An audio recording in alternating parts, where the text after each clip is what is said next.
ప్రకాశం జిల్లా అద్దంకి నియోజకవర్గం నూజిలపల్లి గ్రామంలో లబ్దిదారులకు మంత్రి గొట్టిపాటి రవికుమార్ పెన్షన్లను పంపిణీ చేశారు.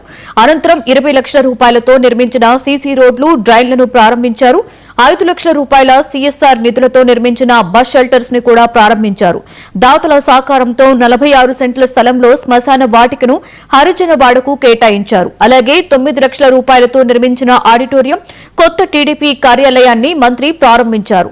అద్దంకి నియోజకవర్గంలో 20కి పైగా కమ్యూనిటీ హాల్స్ ను నిర్మించినట్లుగా గొట్టిపాటి రవికుమార్ తెలిపారు. దేశంలోనే పెన్షన్ల పంపిణీలో ఏపీ నెంబర్ 1 గా నిలిచింది అన్నారు.